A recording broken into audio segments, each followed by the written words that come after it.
하나님의 말씀은 이사야 20장 1절에서 6절까지의 말씀입니다. 아수르의 사르곤 왕이 다르단을 아스돗으로 보내매 그가 와서 아스돗을 쳐서 취하던 해니라. 그때 여호와께서 아모스의 아들 이사야에게 말씀하여 이르시되 갈지어다 내 허리에서 배를 끄르고 내 발에서 신을 벗을지니라 하시매 그가 그대로 하여 벗은 몸과 벗은 발로 다니더라. 여호와께서 이르시되 나의 종 이사야가 3년 동안 벗은 몸과 벗은 발로 다니며 애굽과 구스에 대하여 징조와 예표가 되었느니라. 이와 같이 애굽의 포로와 구스에 사로잡힌 자가 아수르 왕에게 끌려갈 때에 젊은 자나 늙은 자가 다 벗은 몸과 벗은 발로 볼기까지 드러내어 애굽의 수치를 보이리니 그들이 바라던 구스와 자랑하던 애굽으로 말미암아 그들이 놀라고 부끄러워할 것이라. 그날에 이 해변 주민이 말하기를 우리가 믿던 나라 곧 우리가 아수르 왕에게서 벗어나기를 바라고 달려가서 도움을 구하던 나라가 이같이 되었은즉 우리가 어찌 능히 피하리요 하리라. 아멘. 네, 오늘부터 2학기 가을 학기 상공부 신청이 시작됩니다. 저는 그 중에서 새로운 삶이란 과목을 강의하고 있는데요. 새로운 삶의 중심 내용은 가치관의 변화입니다. 그래서 첫 시간부터 강조하는 것이 하나 있는데 바로 나는 하나님의 사역자다라는 표현이에요. 성도님들은 사역자란 호칭을 딱히 달가워하지 않지요. 왠지 모를 부담과 무거움이 있기 때문입니다. 하지만 새로운 삶은 사역이란 하나님 나라를 세워가는 일에 보탬이 되는 모든 일, 모든 영역을 말하는 것이기 때문에 성도라면 누구라도 다 하나님의 사역자다라는 가치관을 가져야 된다 강조하고 있습니다. 그래서 일과에서 유독 강조하는 것은 사역자라는 호칭이 목회자, 선교사와 같은 이들의 전유물이 돼서는 안 된다고 말합니다. 제가 이것을 여러 모양으로 설명하고 예화를 들어 강조하지만 수강생들의 눈빛을 보면 머리론 이해를 해도 여전히 사역자라는 호칭과는 거리를 두고 싶은 그 마음이 말하지 않아도 보이는 것을 경험하게 됩니다. 그런데 사역자라 불림이 익숙하고 우리 모두가 하나님의 사역자라는 가치관을 가져야 된다 침튀며 강의하는 저이지만 오늘 본문을 묵상하며 사역자의 삶이 이런 것이라면 나는 사역자가 되기 어렵겠다라는 생각이 들었습니다. 이렇게 쓰임받아야 되는 것이라면 못하겠는데 이런 생각까지 들었다라는 것이죠. 그것은 다름 아닌 본문에 나타난 이사야의 사역 때문입니다. 이사야 선지자는 하나님의 스피커로 쓰임받았습니다. 선지자를 스피커로 자주 표현하는데 왜 그러냐면 스피커는 입력된 음성 신호를 그대로 출력해내기 때문입니다. 성능에 따라 음량, 품질의 차이가 있겠지만 의미가 다른 소리를 내는 경우는 없다라는 것이죠. 그래서 참 선지자는 하나님의 주신 말씀을 받아 그대로 정확하게 증거하는 것입니다. 그런 의미에서 이사야는 매우 충성된 선지자요 스피커라 할 수 있겠습니다. 그런데 오늘 본문에서 이사야에게 입력된 출력값은 이전과는 다른 부류의 것이었습니다. 2절과 3절을 함께 읽겠습니다. 시작. 그때 여호와께서 아모스의 아들 이사야에게 말씀하여 이르시되 갈지어다 내 허리에서 배를 끄르고 내 발에서 신을 벗을지니라 하시매 그가 그대로 하여 벗은 몸과 벗은 발로 다니니라. 여호와께서 이르시되 나의 종 이사야가 3년 동안 벗은 몸과 벗은 발로 다니며 애굽과 구스에 대하여 징조와 예표가 되었느니라. 아멘. 하나님은 선지자 이사야에게 참으로 파격적이고 또 또 수치스러운 명령을 내리십니다. 2절을 보면 하나님은 이사야에게 베옷을 벗고 신을 벗은 채 무려 3년 동안 벗은 몸과 벗은 발로 다니게 하셨습니다. 이와 같이 입술이 아닌 삶의 행동으로 예언하게 하신 이유에 대하여 3절은 애국과 구스에 대하여 징조와 예표라 설명하고 있습니다. 이는 본문 당시 고대 근동의 패권국이었던 아수르가 팽창하고 있었고, 이에 맞선 동맹국들의 반란, 그리고 그 사이에 끼어있던 남유다는 외교적 위기를 맞이하고 있었던 배경을 가지고 있습니다. 1절은 블레셋의 주요 도시 중 하나인 아스돗을 아수르 왕 사르곤이 점령한 이야기를 담고 있습니다. 이는 아스돗 왕이 아수르에게 반란을 일으키고 조공을 거부하면서 시작된 일입니다.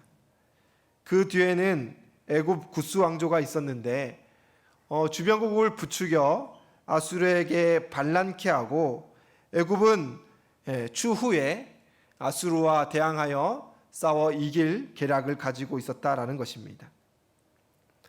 당시 유다 왕 히스기야는 아스돗의 중심에 반란이 일어날 때에 반아수르 진영에 동참하여서 친애굽 반아수르 정책을 펼쳤습니다. 그래야 아수르에 대한 조공을 전격 중단함과 동시에 구스 왕조와 바벨론, 블레셋과 동맹을 맺었던 것입니다. 하지만 하나님은 이것이 잘못되었다 말합니다. 하나님은 이사야를 통하여 유다가 믿고 의지하던 애국 구스 왕조가 장차 아수르에게 패망하여 포로가 되어 몸이 벗겨진 채 수치스럽게 끌려갈 미래를 오늘 본문 말씀을 통하여 미리 보여주고 있는 것입니다. 그리고 그 전에도 말씀하셨습니다. 본문에서 이사야가 보여주는 행위예언, 상징 행동이라고 불리는 이런 유형의 메시지는 귀가 있어도 듣지 못하는 백성들을 향한 하나님의 외침입니다. 귀가 막혔다면 눈으로라도 직시하라고 하나님 말씀하시는 것입니다. 사실 벗은 몸과 벗은 발로 3년을 지낸다라는 것은 죽기보다 어려운 일 아니겠습니까? 순교만큼 어떤 면에선 그 이상의 어려운 과업입니다. 인간의 존엄성이 바닥을 치고 비난과 조롱 앞에 수치심을 맨 정신으로 견딘다라는 것은 상상하기가 어렵습니다. 그래서 학자들은 최소한의 옷차림을 했을 것 가능성과 하루 중 일정 시간만 그리했을 가능성을 제기하고 있습니다. 여러분, 그렇다 하더라도 3년이라는 시간 동안 고위 귀족이자 왕실의 고문이었던 이사야가 이와 같이 행위 예언을 했다라는 것은 사회적 매장과 죽임을 당한 것과 진비 없는 모습입니다. 대체 왜 이와 같이 극단적인 방법으로 메시지를 전해야 하는 것입니까? 충성된 종이라면 하나님이 아끼시고 그의 삶 또한 지켜주셔야 되는데 왜 이렇게 이사야를 몰아세우시는 것입니까? 여러분, 답은 간단합니다. 반복되는 경고 앞에서도 듣지 않았기 때문입니다. 이사야서는 경고와 심판의 메시지가 반복되고 또 반복됩니다. 정말 그러면 안 되는데 지겨울 만큼 반복됩니다. 간간히 등장하는 희망과 회복의 메시지가 전개되지요. 7, 8월 우리가 묵상하는 본문 이사야 1장부터 39장인데 이 단락을 제1 이사야라고 부릅니다. 이 범위에서 표제가 65개 있는데 그 중에 44개가 심판과 경고에 관련된 것으로 심판, 멸망, 경고 이 내용만 70%를 넘게 차지합니다. 여러분, 왜 이렇게 반복됩니까? 무엇이 문제입니까? 유다는 이 혼란스러운 형국에서 애굽과 구스라는 답을 선택하였습니다. 정치적 결단이었고 위기의 상황에서 택할 수 있는 몇 안 되는 방법 중에 그나마 제일 좋은 방법이었습니다. 그런데 하나님께서 그것이 정답이 아니다라고 말씀하셨습니다. 그렇게 하지 말라라고 일러주신 것이죠. 이사야를 통하여 이 일을 이미 경고하셨고, 그럼에도 유다가 포기하지 않았을 때 여러분, 벗은 몸과 벗은 발로 너희가 택한 답이 정답이 아니다, 오답이다라고 보여주시기까지 합니다. 너희가 지금 신뢰하고 의지하는 것이 얼마나 초라하게 무너질 것인지 두 눈으로 직시하고 답안지를 펼쳐보라라고 우리 하나님 말씀해 주십니다. 여러분, 얼마나 친절하십니까? 그죠? 여러분, 문제를 풀어야 되는데 답안지가 옆에 있으면 보고 풀겠습니까? 안 보고 풀겠습니까? 보고 풀어야지요. 예. 출제자가 허락해 주셨는데, 알려주고 보여주었으니 유다는 답을 적어서 답대로 행해야 되는데 그렇지 않았다라는 것이에요. 유다는 이사야의 계속된 경고에 잠시 주춤하긴 하였습니다. 아스돗이 아수르에게 짓밟히는 모습을 보고 반아수르 노선을 포기하는 듯도 하였다라는 것이에요. 하지만 상황이 바뀌어 아수르 왕 사르곤 2세가 전장에서 사망하자 그것을 기회로 여기고 이사야의 경고를 무시하며 유다는 애굽 구스 왕조와 동맹을 맺었습니다. 여러분, 다른 왕도 아니고 선하고 믿음 좋기로 유명한 히스기야 왕 때 일어난 일입니다. 그 결과 아수르의 대공세에 철저하게 짓밟히게 되었고 예루살렘 외의 모든 지역이 점령당해 고립되게 되었습니다. 그때 그들이 의지하고 신뢰했던 애굽 구스 왕조가 무엇을 했습니까? 아무것도 하지 않았습니다. 조금의 도움도 주지 않았습니다. 여러분, 히스기야는 그제서야 뼈저리게 회개하고 하나님의 도움을 받았으나 이후의 역사는 결정적인 순간마다 또 애굽을 의지하는 역사의 비극을 반복했다라는 것이에요. 여러분, 왜 답안지를 보고도 오답을 쓰고 있습니까? 그것으로 인하여 비극과 실패를 맛보고도 또 왜 오답을 택하고 있습니까? 너무 미련하고 어리석지 않습니까? 왜 되풀이되고 반복됩니까? 이런 모습은 사실 이사야를 넘어서 성경 전체의 역사에 반복되고 있고 사실 그것을 넘어 지금까지도 여전히 반복되고 있음을 여러분, 우리는 모르지 않습니다. 무엇이 문제입니까? 답을 알아도 답을 못 찾는 이유. 벗은 몸과 벗은 발로 3년을 지내며 외치는 선지자의 삶을 보고도 끝내 그것을 외면하는 이유가 대체 무엇입니까? 당대의 백성들만 엄청나게 무지해서 그렇습니까? 지금 우리는 이사야가 말하는 말씀대로 행하고 있습니까? 이 이유를 한마디로 정리하기에 무리가 있습니다.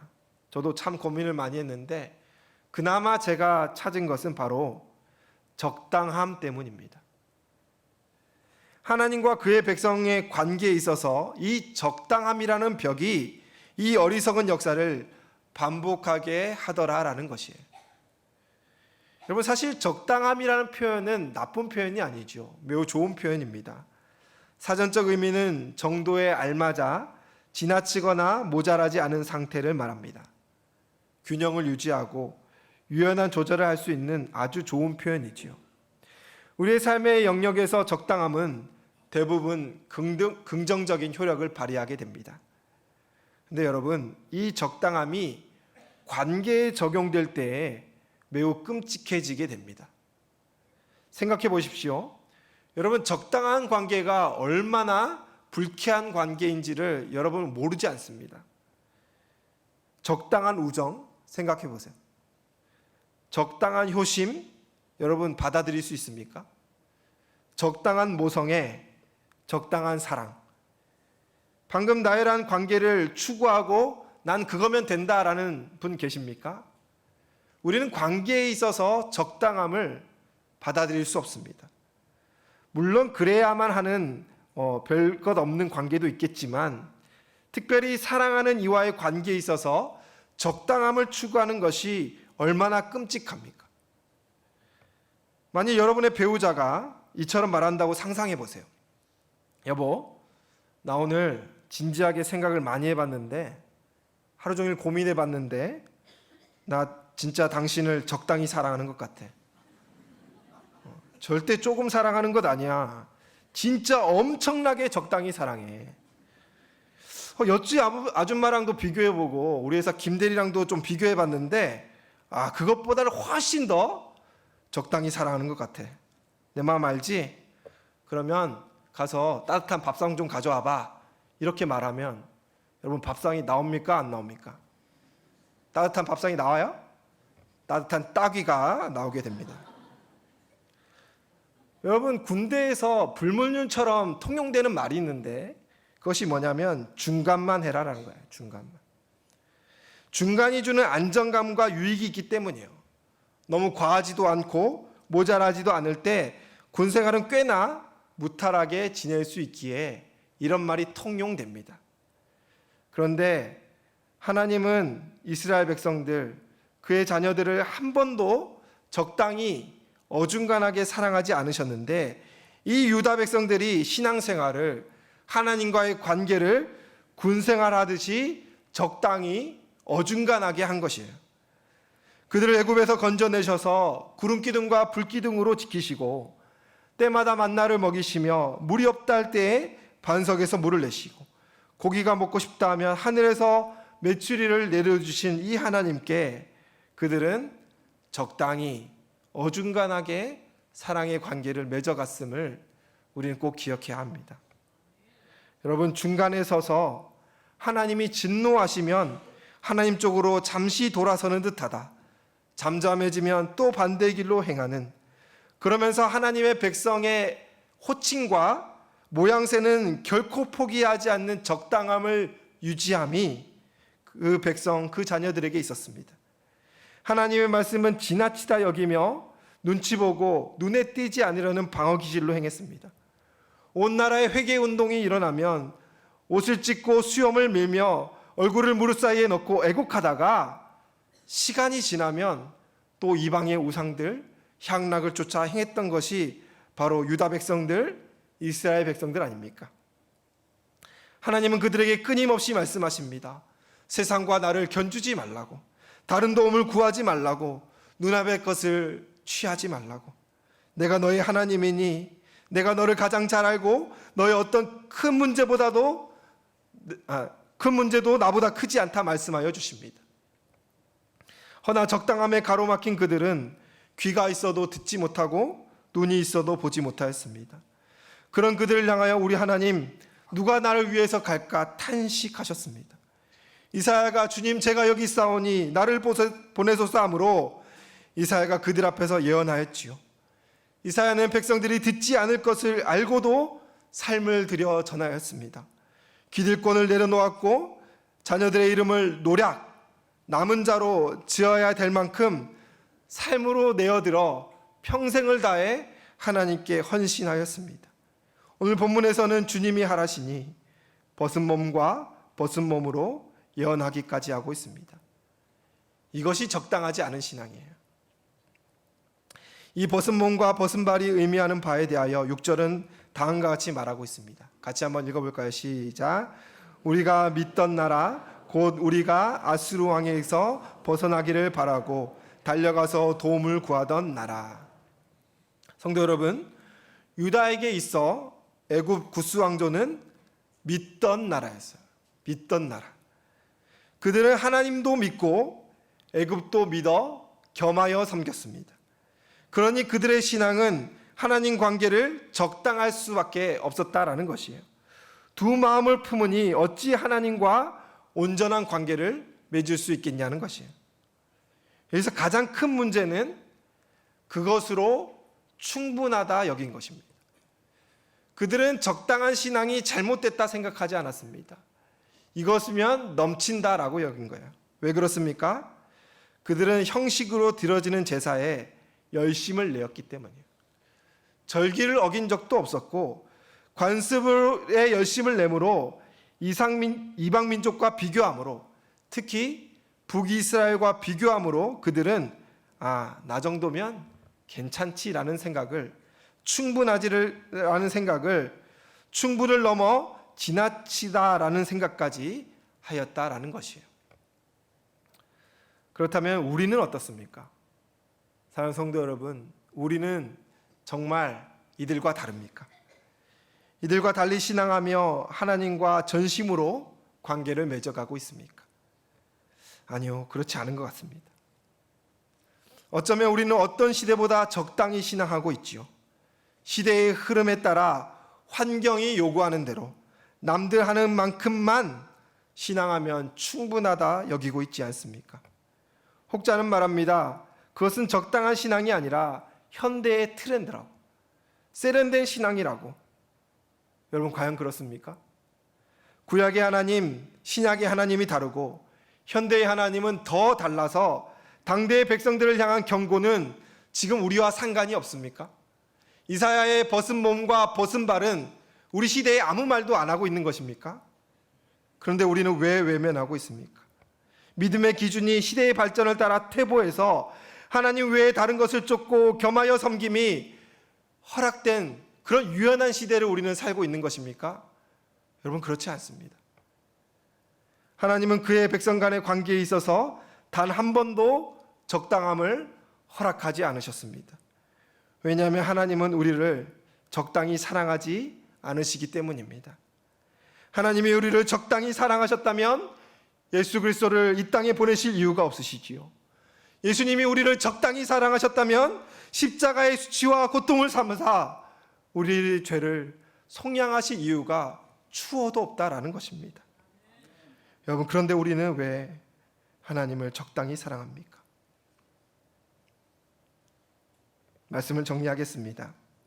저는 오늘 여러분들에게 적당히 신앙하지 말고 최선을 다하자, 그런 설교를 한 것이 아닙니다. 그렇게 이해하셨다면 처음부터 다시 해야 됩니다. 여러분, 최선을 다한 신앙을 여러분들에게 강조한 것이 아니에요. 여러분, 다른 것은 잊어도 이것만은 꼭 기억하시기 바랍니다. 관계에 있어서 적당함은 다른 것을 더 마음에 두는 것이에요. 적당한 우정은 필요에 따라서, 이해관계에 따라서 친구를 옆에 둡니다. 연인 관계라면 다른 이성이 눈에 들어오는 것이에요. 이것이 하나님과의 관계에서는 뭐가 됩니까? 겸하여 섬김이 되는 것이에요.